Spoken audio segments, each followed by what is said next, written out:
Hey, this is JP with Central Idaho Mountain Weather. It's March 27th, 2026. Looking over at the Pios this morning. And if you're still enjoying this broadcast, we ask you to do a one-time donation, or even better, sign up for that monthly sustaining membership. Today, we're going to have cool temperatures to start out the day, but we're going to start climbing back above normal. That little cold spell, if you call it that, it's going to crank up the heat again. We're going to be above normal temperatures, mostly cloudy skies with some sun poking out over the next few days. We got a little system coming in from the southwest, but no moisture attached to it. Next big thing to look forward to is going to be Monday night and Wednesday and Thursday. And looking out at the tightest weather station this morning, just kind of wanted to give you an update on temperatures. I've been catching up on a week of not being at home. We had some pretty significant temperatures last week on the 20th, getting into the upper 40s. And you can see it's been above freezing for 3 or 4 days, and yesterday was kind of the first time the upper elevations have really gotten a hard freeze. So waking up to some pretty cold temperatures this morning, and probably can chase some pretty good corn today.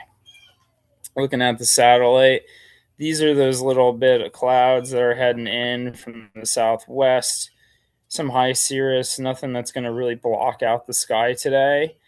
And then this approaching system from the Gulf of Alaska is going to start working its way down with some clouds ahead of it. Looking at the 500 millibar chart for the GFS, put this thing in motion. We're going to be in an upper level ridge, so we're not going to see any weather until this this low off of Alaska slides down, gives us a cold front on Monday night. Fast forward to that happening here.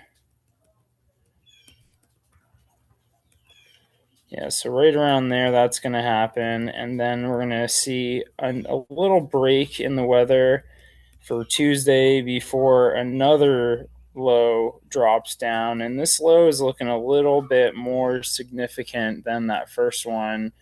Kind of line this up right here for Wednesday into Thursday night. So you can see both of them are going to have southwest flow with cooler, moist air coming down from the Gulf of Alaska. All right, looking at snowfall. The valley floors are going to pick up rain. It looks like the snow line is going to be above 6,500 feet to 7,000. That's going to kind of change, ebb and flow as we have daytime heating and then cooling at night.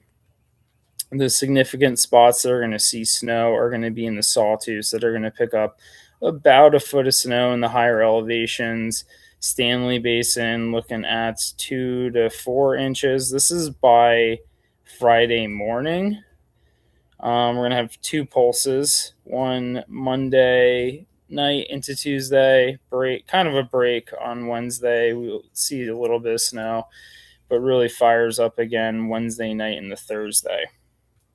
The rest of the mountains are going to see about 10 to 12 inches across the high spots. The Lost Rivers doing pretty well out of the storm, picking up 14 to 15 inches. It'll be a lot of snow by Friday morning. And with that water, we are going to see quite a bit of water, over 1.5 inches in the sawtooths, with some areas picking up 1.75 inches, but the valley floor is not picking up as much, and it's looking like pretty spotty showers throughout that time frame.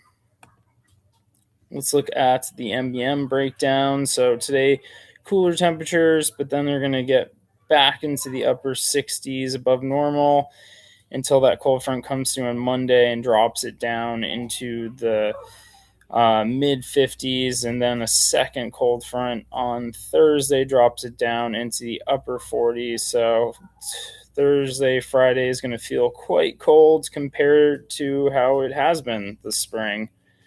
And most of it's going to be rain down in the valley floor. Looking at bench lakes, um, looking over on the right hand side of the screen here. So we're just going to pick up a couple inches out of that first cold front at lower elevation. That second one is looking the more prominent one. That'll lay down another 5 inches on top of that. And this is, or as we get a little closer, actually, did I do Williams? No. We'll migrate down a little bit further south to Titus, looking like about the same 1 to 3 inches on that first storm, and then a little bit more with that second pulse on Thursday. Wednesday night into Thursday. Donaldson Peak looking like it could pick up 13 inches by Friday morning. Again, that second pulse is looking the strongest. We'll just see if that that continues to be the